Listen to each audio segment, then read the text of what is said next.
Hello. Welcome to another episode of What Nobody Told Me After 65. Well, it is your lady on the go, lady in the know, Miss Simpel. You have reached the Information Nation, where knowledge is shared and wisdom exchanged for the betterment of a people. Good evening. I am wanting to talk to you about something that we haven't talked about in a minute. The AIDS epidemic. I'm entitling this video, AIDS, Lest We Forget. The epidemic caused by autoimmune deficiency, that's the virus, was discovered in June of 1981. The first cases were reported in the United States at that time. The World Health Organization estimates about 40 million people have been killed, and approximately 39 million are infected globally. That's all across the world. In the U.S., about 700,000 people have died from HIV-related illnesses as of June 2021. I don't have up-to-date numbers. I'll check it and I'll put it in the sources if I locate it. More than 1.2 million people were living with HIV in 2021. My question is, why are we silent? Like so many other pandemics, epidemics, and other mass maladies, we become complacent and just go with the flow. But HIV and AIDS continues to plague our communities. Of the people living with HIV in 2022, 37.5 million were adults, and 1.5 million were children under the age of 15. People are living longer. However, about 1 in 7 with HIV do not even know that they are infected. In 2022, there were about 1.3 million new cases. That was reported, and that equates to about 3,500 new infections every day.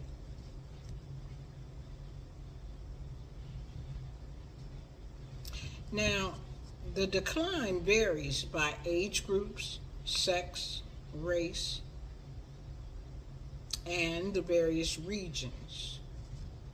Progress is unequal between countries, meaning the U.S., Canada, the Dominican Republic, other countries have not reported to the equivalent that the United States does. So these numbers are still skewed. So the question is, we've been quiet. Does that mean it's cured? Has it gone away? No. Is there a cure? The short answer is no. The virus interacts with the immune system, making it difficult to cure, since HIV can commandeer or take over the T cells. And the T cells are responsible for defeating it, for fighting infection. The fight against HIV has raged on for about 4 decades. Millions of lives have been lost, and millions more suffer in silence due to the lingering stigmatisms and fear still going on. What we don't understand, we are afraid of. Has anyone been cured? Yes, but only under special circumstances. And there are only 2 cases cited. Both cases were in Berlin and in London. None in the U.S. There are still ongoing clinical trials involving the drug AGT-103-T. This is a gene therapy that delivers HIV-resistant genes to the immune cells. And it's been successful. We have lost some wonderful people to this epidemic. Not to say that the guy next door or the lady at the flower shop are not important, for they too have families and loved ones. But the spotlight has been put on these folks that I'm going to share with you. I believe it was so that we would heighten awareness and broaden our perception of this faceless killer that lives among us. Arthur Ashe, tennis great. He had 818 wins. In 1998, he had surgery, and he was found to be HIV positive through blood transfusions. In 1992, he announced it. In 1993, he died. David Cole from the CNC Music Factory, 1985. He died after spinal meningitis. Eric Wright, or Eazy-E. He was a gangster rapper. In 1985, he collapsed and found out he had AIDS. Bobby DeBarge from the famous DeBarge family. He was a heroin addict. He tested positive in 1993, and he was diagnosed with AIDS and died in August of 1995. Kenny Green, in 2001, he confessed that he had AIDS. Gene Anthony Ray, from the famous movie Fame, he had a stroke, was diagnosed with AIDS, and he died in 2003. Jermaine Stewart, from the Soul Train line.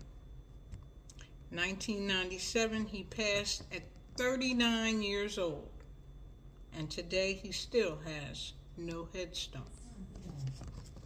Alan Wiggins, a baseball player. He was a drug addict. He was diagnosed with HIV in June of 1991. He played for the Padres. At his death, he weighed less than 75 pounds. Al Vanelli, the famous dance choreographer, he passed in 1989. Chad Kinch from the NBA, he was a drug addict. He died in 1994 at the age of 35. Franklin Seals from the hit TV show Amen. In 1987, he had a cough. In 1990, He was dead from AIDS at the age of 37. Howard Rollins, who played Virgil Tibbs in The Heat of the Night, drug addiction, and he passed in 1996. Kevin Peter Hall, from Harry and the Hendersons. He was 7 feet 2 inches tall, big dude. Got into a car accident, had a blood transfusion, and in 1991 he died from AIDS. Gil Scott-Heron, famous poet and musician, one of the first to do spoken word poetry. He contracted AIDS because he was a drug addict, and he passed in 2011. Max Robinson, an Eyewitness News and ABC News anchor. He was on the news in 1969, one of the first black anchors. In 1987, he learned he had AIDS. 1988, he checked into the hospital and never checked out. Larry Riley, who played the part of C.T. Memphis in A Soldier Story, he tested positive in 1990, and his wife confirmed that he had died from AIDS in 1992. Sylvester, the disco queen. Sylvester's boyfriend died in 1987 from complications of AIDS, and Sylvester died 1 year later in 1988. Charlie Barnett, a comedian. He played DC Cab. In the movie DC Cab, he played Tyrone. He died from complications of AIDS in 1996. And Willie Smith, fashion designer. He didn't have any symptoms at all. But in 1987, when he passed, it was discovered that his illness was AIDS-related. And Sharon Redd, a background singer in the disco era, she died in 1982. Listen, December the 1st is World AIDS Day. How do I know this? It's my birthday. Every year I think about people who have passed due to this epidemic, and it's still an epidemic. I just gave you the figures. But it was very profound in my life and hit my life when I lost my cousin Dolores. She died from AIDS in 1994. It was the most devastating thing to witness because I could pick her up, literally pick her body up, put her in my car, and we would go to the mall. She loved to shop. We were kindred spirits. I took her driver's test for her. We looked a lot alike. This was before Delaware had the photo on the license. I went to Chester and took the test for her. We were very close. I loved her very much. And we were like sisters. Her mother and my mother were twins. One of the things I can tell you is that I'll never forget it.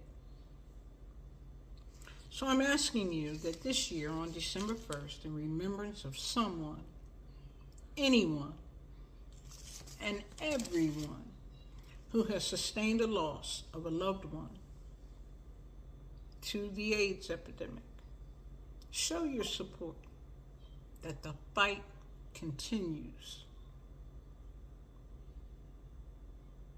It's still going on. It's quiet because we got so much other stuff going on. COVID-19. I'll talk about that a little bit later this month. And I intend to talk about Project 2025. Because for real, that's not even the real deal. There is an agenda, 47, I think it's being called, that we need to be aware of. So, I'm doing research on that. I'll get back to you at a later time. Thank you so much for listening. Remember to hit the like, the notification bell so that you'll know when I upload new videos. And remember, you don't know what you don't know. Thanks for listening.